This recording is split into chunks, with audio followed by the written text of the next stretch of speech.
भग रागो भग दोषो भग मोहो सुभगवा नमो तस् भगवतो अरहतो सम्मा सम्बुद्धस्स। मंच पे बैठे सारे पूजनीय एवं आदरणीय सभी लोगों को मेरा नमो बुद्धाय। सगनीश जी, खरे सर, चाउचवा sir, Bharti sir, Kandevkar sir, मुझे 5 मिनट में अपनी बात रखने के लिए कहा गया, इसमें ज्यादा समय नहीं लूंगा इन सब बातों पे। तो आप सभी को नमो बुद्धाय एवं जय हिंद। मैं अनागारिक धर्मपाल जी के बारे में यहाँ पे बोलने वाला हूँ, और अनागारिक धर्मपाल जी के बारे में देवकर सर ने बहुत ही संक्षेप में 2-3 बातें कह डाली, क्योंकि हमारा स्पीच का एक हिस्सा भी था। क्योंकि 5 मिनट में हम कहते हैं तो उसका साथ जो है, तो आप देखें कि अनागारिक धर्मपाल जी का फोटो आपको दिखाई दे रहा होगा। अनागारिक धर्मपाल जी बाल रखे हुए हैं, हेयर, और इसके साथ साथ आपको जो वस्त्र जो है वो आपको गेरुआ दिखाई दे रहा है, मतलब है ना। तो दोनों का मिश्रण है। तो अनागारिक धर्मपाल जी का जो जीवन है और उनके जो कार्य है, उनसे हम बहुत कुछ सीख सकते हैं। और हम लोग तो यहाँ उपस्थित हुए हैं, आज पाली डे जो मना रहे हैं अनागारिक धर्मपाल जी के जन्मदिन के अवसर पे, वो डायरेक्टली और इनडायरेक्टली इनके कार्यों का ही प्रभाव है कि यहाँ पे कम से कम अगर 200 आदमी अगर यहाँ पे हैं, तो उसमें से 80% लोग जो है और 20%, ऐसा मैं रेशियो रखता हूँ, तो ये इन्हीं का योगदान है। 80-20 का मतलब एक तो जो बौद्ध धर्म को स्वीकार करने वाले हैं, जो एक्सेप्ट कर लिए बौद्ध धर्म, और एक जो है जो कि बौद्ध धर्म से प्रभावित है। तो अगर अनागारिक धर्मपाल जी के जीवन को अगर समझना होगा, तो ऑलरेडी हमारे विद्यार्थियों ने इसके बारे में बहुत सारे कविताओं के माध्यम से कहा है। तो मैं यहाँ पे ये बताऊंगा कि अनागारिक धर्मपाल जी का जन्म आप देखिए 1864 में हुआ। 19वीं शताब्दी में वो हुए श्रीलंका में, और श्रीलंका एक बौद्ध देश है था उस समय। लेकिन जब उस परिस्थिति में आप जाएंगे उस समय, तो आपको क्या दिखाई देगा कि श्रीलंका में जो बाकी जो लोग थे, चाहे वो इंग्लिश हो चाहे वो डच हो, उनका प्रभाव था। वहां की बौद्ध संस्कृति नष्ट हो रही थी। वहां पे प्री प्लानिंग जो है वो ईसाई धर्म का प्रचार प्रसार हो रहा था, और इस परिवेश में अनागारिक धर्मपाल जी का उदय होता है। ये बहुत ही महत्वपूर्ण है। और फिर अनागारिक धर्मपाल जी को अगर समझना है, तो आपको आधुनिक काल में जो लोगों ने जो बौद्ध धर्म के प्रचार प्रसार के लिए किए, उनको भी समझना पड़ेगा, उनके साथ कनेक्शन आपको दिखाई पड़ता है। तो अनागारिक धर्मपाल जी को पता चला कि बोध गया की स्थिति अच्छी नहीं है। कहां से पता चला? एडविन अर्नोल्ड जी ने किताब लिखी थी द लाइट ऑफ एशिया। उन्होंने जाकर के बोध गया में देखा कि वहां की स्थिति अच्छी नहीं है, तो उन्होंने उस न्यूज को पब्लिश किया इंग्लैंड में, और फिर वो पब्लिश को लंदन के बाद फिर पब्लिश को वो न्यूयॉर्क में हुआ, और वो पेपर जो है जाया करता था श्रीलंका। तो वहां से उनको पता चला, और फिर वो यहाँ विजिट करने के लिए आए। आपको पता ही है कि उनके जो गुरु जो थे वो कर्नल ऑलकॉट, और जो थियोसॉफिकल सोसाइटी के जो संस्थापक रहे हैं 2 लोग। तो थियोसॉफिकल सोसाइटी का ही बहुत बड़ा योगदान है। आप सपोज कीजिए 19वीं शताब्दी में चाहिए, वहां पे आपको क्या दिखाई देगा? तो अनागारिक धर्मपाल जी के जीवन को हम देखते हैं तो क्या दिखाई पड़ता है? 3-4 मुद्दों में हम उसको देख सकते हैं। पहला तो मुद्दा यह है कि मैंने कहा कि उनकी जीवन से, यानी कि बौद्ध धर्म का अध्ययन, अध्यापन, प्रैक्टिस केवल भिक्षु या भिक्षुनी बन के किया जा सकता है, उसके साथ साथ एक उपासक और उपासिका बन के भी किया जा सकता है। इसके साथ साथ तीसरा जो रूप दिया उन्होंने अनागारिक का, जो कि वो भिक्षु भिक्षुनी न रह करके मतलब ब्रह्मचर्य का पालन करते हुए, आज जो देखेंगे कि बहुत सारे लोगों ने उसको अनागारिक एक अलग टाइप का एक ट्रेडिशन शुरू हो गया है मॉडर्न बुद्धिज्म में। एक उनका एक बहुत बड़ा कंट्रीब्यूशन है। दूसरा कंट्रीब्यूशन जैसा कि देवकर सर ने बोल दिया कि पाली डिपार्टमेंट में हम लोग तो यहाँ पे सेलिब्रेट कर रहे हैं। अकेडमिक रूप से आप देखें इंडियन परिप्रेक्ष्य में, तो आपको क्या दिखाई देगा कि मतलब जो पाली डिपार्टमेंट जो स्टैब्लिश हुए, उसके पीछे कहीं ना कहीं उनका हाथ था, जो देवकर सर ने बोला। लेकिन एक बात मैं बताना चाहूंगा, एक जो व्यक्ति थे वो महावीर थे, बनते महावीर। आपसे प्रश्न है, बताइए कौन सा ऐसा व्यक्ति है जो सबसे पहला व्यक्ति है जो कि बौद्ध विहार की स्थापना इंडिया में किया, और वो भारतीय थे? वो थे महावीर, बनते महावीर। इसके बारे में आप नहीं जानते होंगे, बहुत कम लोग जानते होंगे। ये कुंवर सिंह के भाई थे, और वो भी श्रीलंका में जा करके उन्होंने बौद्ध धर्म स्वीकार किया, और फिर वो कुशीनगर में आए, और चंद्रमणि जो स्थवीर है वो उनके आचार्य थे।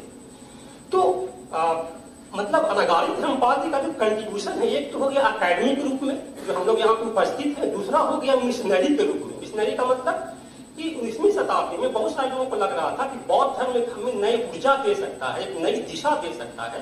डॉक्टर बाबा साहब से अम्बेडकर जी से पहले आप देखेंगे साउथ इंडिया में, है ना, बहुत सारे ऐसे मूवमेंट हुए, उस सारे मूवमेंट को उन्होंने सपोर्ट किया। और आपको पता होगा कि साउथ इंडिया के व्यक्ति वहां जाते हैं, श्रीलंका जाते हैं, और श्रीलंका में जा करके उनका जो है बौद्ध धर्म में उनका दीक्षा होता है, और वो वहां पे बौद्ध धर्म में दीक्षित होते हैं। फिर उन्होंने अनागारी धर्मपाल जी ने कहा कि 5 मिनट हो गया है, 2 मिनट, 1 मिनट और। तो अनागारी धर्मपाल जी ने कहा कि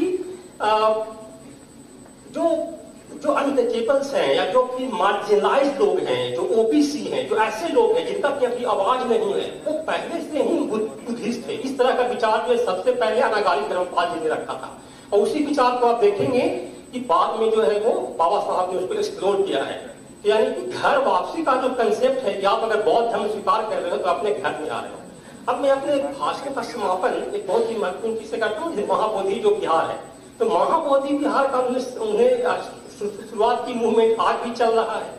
आज देखिए, आज मूवमेंट बहुत ही गति ले रहा है, और आज में कल जो है वो मूवमेंट पूरी तरह से सफल होगा, और अनागारी धर्मपाल जी का जो सपना है वो पूरा होगा, क्योंकि सत्य की विजय होती है। आज देखिए कि दलाई लामा तिब्बत के खिलाफ लड़ रहे हैं, लेकिन उनका विश्वास है कि हम जीतेंगे, इसलिए बोध गया भी मुक्त होगा एक दिन।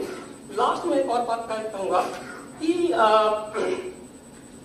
मतलब जैसा प्रोफेसर ने कहा कि शिकागो में जो धर्म जो सम्मेलन है उसमें विवेकानंद जी को हम ज्यादा जानते हैं, लेकिन भारतीय संस्कृति को सबसे पहले पहुंचाने वाले कोई व्यक्ति थे। तो उन्होंने ये नहीं कहा कि हम श्रीलंका से आए हैं, मैं श्रीलंका के, उन्होंने कहा कि मैं बुद्ध की धरती से आया हूं, और सम्राट अशोक के बारे में बात की, और सम्राट अशोक की माता को बताया, और बताया कि जो आप जो वेस्ट के लोग हो, जो अंग्रेज, जो अमेरिका और यूरोप के लोग अपने आप को बहुत ही मतलब बोलते हो कि हम डेमोक्रेटिक हैं या बहुत साइंटिफिक हैं, उस तरह का राजा बहुत पहले हो गया है, और 19वीं शताब्दी में अगर हमें कुछ सीख लेना है तो सम्राट अशोक से लिया जा सकता है। ये बात उन्होंने वहां पे बताई।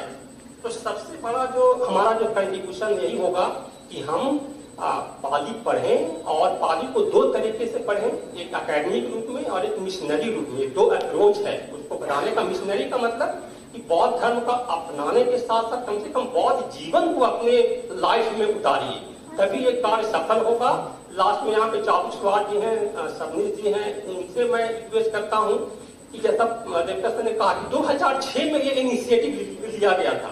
आज जरूरत है कि पाली डे घोषित किया जाए, पूरे भारत में पाली डे जो है मनाया जाए इसके, और इसके साथ साथ पाली सप्ताह भी मनाया जाए। इसको लेकर के मैं रिक्वेस्ट करूंगा कि खास करके चाबुकस्वार जी से इसको जो है आगे बढ़ाएं। आप लोगों का बहुत बहुत धन्यवाद। महाकारुणिक भगवान गौतम बुद्ध, डॉक्टर बाबा साहेब अम्बेडकर, महात्मा ज्योतिराव फुले, छत्रपती शिवाजी महाराज, छत्रपती शाहू महाराज,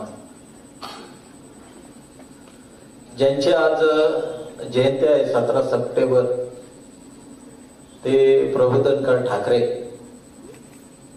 यांच्या सगळ्यांच्या विचारांना या ठिकाणी मी अगोदर अभिवादन करतो। आज पाली डे, आणि वर्षभरातील आमचा सगळ्यात मोठा पाली विभागाचा कार्यक्रम म्हणजे पाली डे, आणि सरांच्या कल्पनेतून हा पाली डे आम्ही अनागारी धम्मपाल यांच्या जयंती निमित्त आपण सादर करीत आहोत। आता सरांनी पण पाली विभागाची, डिपार्टमेंट ऑफ पालीची कशा पद्धतीची या ठिकाणी सुरुवात झाली हे सांगितलं, पण त्यामध्ये अजून थोडेसे भर मी घालतो। 2002 सालामध्ये आम्ही 3 ते 4 विद्यार्थी, 4-5 विद्यार्थी आम्ही सरांकडे शिकत होतो, आणि संस्कृत डिपार्टमेंट मध्ये आम्ही शिकत होतो। त्यानंतर अतिशय खडतर परिस्थितीमध्ये पालीची अवस्था होती। सर एकमेव त्या ठिकाणी ते शिकवत होते। त्याच्यानंतर 2005-6 मध्ये गायकवाड रत्नाकर गायकवाड साहेब इथं व्हाईस चान्सलर म्हणून आले आणि त्यांना मी विनंती केली, सर आमच्या पालीची अवस्था वाईट आहे, आम्हाला बसण्यासाठी रूम देखील नाही, आम्हाला वेगळं स्वतंत्र डिपार्टमेंट पाहिजे. आणि त्यांनी ती मान्यता दिली आणि 2006 पासून आपण स्वतंत्र पाली विभाग आपण सुरू केला. आणि या प्रवासामध्ये अनेक ठिकाणी वेगवेगळ्या कमीत कमी 5 ते 6 इमारतीमध्ये आम्ही शिफ्ट झालो. वेगवेगळे वर्ग वेगवेगळ्या इमारतीमध्ये. सर प्रत्येक वेळेस व्हाईस चान्सलरला विनंती करायची, आम्हाला ही इमारत पाहिजे, आम्हाला ती इमारत पाहिजे. ह्या सरांच्या शेजारी पण आम्ही होतो काही दिवस तुमच्या संरक्षण विभागाच्या आज तिथं देखील आम्ही बरेच दिवस काढले. आणि मग त्यावेळेस मला एक कल्पना आली, म्हटलं जर ह्या सगळ्या एवढ्या मोठ्या कॅम्पसमध्ये आपली एक स्वतंत्र इमारत असू शकत नाही का. आणि हा विचार घेऊन ज्यावेळेस 2014 मध्ये पहिल्यांदा आमदार झालो आणि 15 साली त्या ठिकाणी मी विशेष मंत्र्यांची बैठक घेऊन पाली इमारतीची आम्ही तिथं मंजुरी आणली. आज 2025 आहे. शासनाने किती वेळ खाल्ला खरे सर तुम्हाला या सगळ्या शासकीय पद्धतीचा आणि निर्णयाचा अनुभव असेल. आणि तरी देखील आम्ही हार मानली नाही. आज त्या ठिकाणी पाली विभागाच्या इमारतीचं काम चालू आहे आणि आज आपण या छानशा सभागृहात बसलेलो आहोत. असंच सभागृह पुढच्या वर्षी आपलं स्वतःच असेल आणि हा पालिकेचा कार्यक्रम आपल्या इमारतीमध्ये असेल. आपण त्या ठिकाणी तो कार्यक्रम हे अनेक वर्षाचं स्वप्न जे आहे आमचं जे स्वप्न आणि पुढच्या वर्षी ते पूर्ण करून आम्ही आज देखील त्या अनेक अडचणी शासनाच्या अनेक अडचणी त्या ठिकाणी सामाजिक न्याय विभागाच्या अनेक अडचणी असतात आणि त्या अडचणीतून आम्ही वेळोवेळी मार्ग काढून आणि इव्हन मंत्रालयात अनेक बैठका झाल्या त्या संदर्भात. हे सगळं या अग्नी तेजातून आम्ही बाहेर पडलो आणि या ठिकाणी आज काम चालू आहे. आणि हे जे ऑडिटोरियम आहे आपलं 200-250 चेअरचं आहे आणि खूप चांगलं आहे. आणि मी सरांना आपण त्या ठिकाणी मी ज्या ऑडिटोरियमला नाव द्यायचं प्रस्ताव दिलाय जेम्स प्रिसेप्स ज्यांनी पालीचं संशोधन केलं आणि पाली 1837-38 साली त्यांनी शोधली म्हणून आपण आज पाली वाचू शकलो आणि पालीचा अभ्यास करू शकलो असता आणि बुद्ध वचनाचा आपण अभ्यास करू शकलो तर केवळ त्या एका माणसामुळं. आणि त्यांचं नाव त्या ऑडिटोरियमला द्यावं असं मी त्या ठिकाणी प्रस्ताव दिलेला आहे. आणि या सगळ्या गोष्टीमध्ये मला एक बाब नेहमीच अशी वाटत होती. आज पालीला क्लासिकल लँग्वेज म्हणून आज केंद्र सरकारने मान्यता दिलेली आहे. पण मला एक नेहमीच वाटत होतं की बाबासाहेबांनी जो धम्म दिलाय 1956 साली ते भगवान बुद्धाने धम्म या पुस्तकाशिवाय बाकीच्या लिटरेचर अनेक लेखकांनी लिहिलेले आहे. परंतु मूळ पाली लिटरेचर याचं पाली त्रिपिटक याचं मराठीत भाषांतर व्हावं अशा प्रकारची एक कल्पना सर त्यावेळेस माझ्या मनामध्ये आली आणि सामाजिक न्याय विभागाने ते भाषांतरासाठी 5 कोटी रुपये आपल्याला मंजूर केले. त्यातला तर जरा आता तुम्ही पण लक्ष घाला कारण की आम्ही 34-35 लाख रुपये बार्टीकडून दिलेले कोणी लक्ष घालत नाही.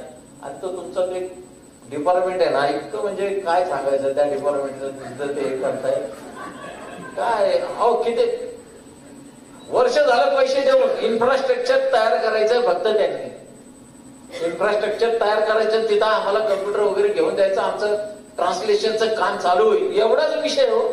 1 वर्ष म्हणजे विद्यापीठाची मानसिकता आहे का की तुम्हाला त्या ठिकाणी पालीचं ट्रान्सलेशन मराठीत व्हावं म्हणून. बाबासाहेबांचा जो समाज आहे तो मराठीत वाचल नाही तरी भेटत. आज तुम्ही पाली शिकताय तुम्हाला काय काय गोष्ट पाली एवढी काही सोपी भाषा नाही असं वाटून घेऊ नका. तुम्ही त्याला मेहनत करा. बुद्ध वचन आहे ते आणि सगळे 84,000 उपदेशांचं ट्रान्सलेशन आपण त्या ठिकाणी करणार आहोत. 8-10 वर्ष लागणार आहेत त्यांना सर्व रिटायरमेंटच्या याच्यामध्ये आलेले. आम्ही 2002 पासून 25 वर्ष, अहो एवढं टॅलेंट आपल्यातून या विद्यापीठातून बाहेर गेलं तर आम्ही कुणाकडे बघायचं? हे जे टॅलेंट आहे हे टॅलेंट, आणि म्हणून त्या काळामध्ये सर जपानला चालले होते. मी सरांना जपानला जाऊ दिलं नाही, नाहीतर त्यांना फार मोठ्या पगाराची नोकरी त्या ठिकाणी मिळाली असती.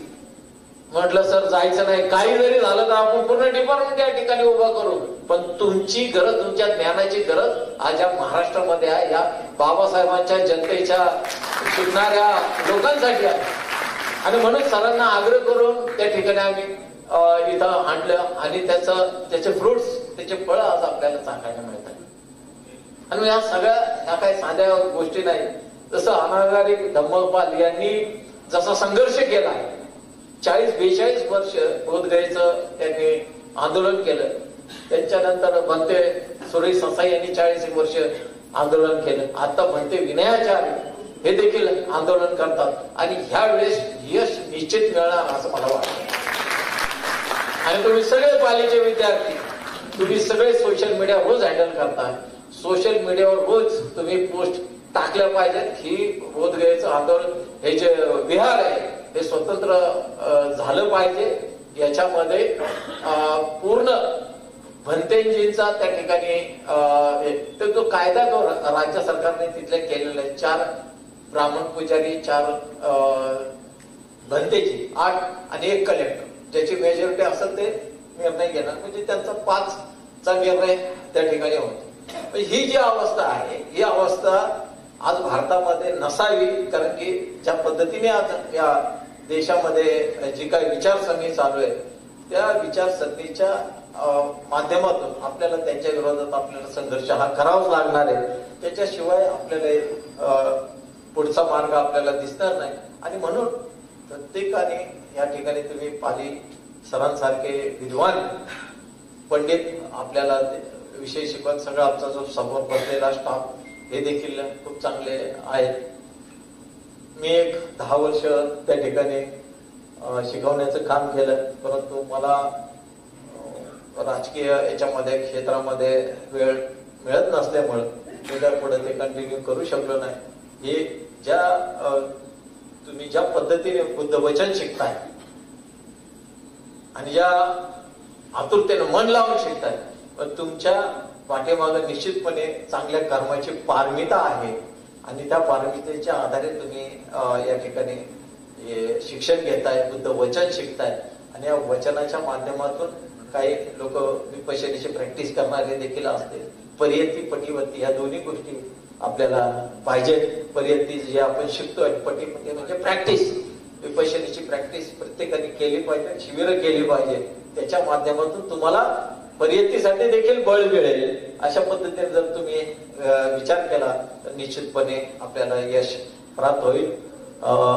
या ठिकाणी सबनीस साहेब आहेत, खरे सर आहेत,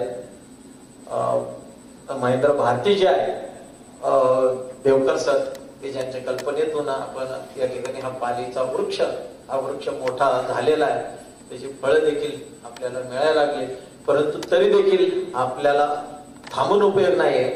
हा पुढे आपण देखील फार मोठ्या पद्धतीने काम करायचंय.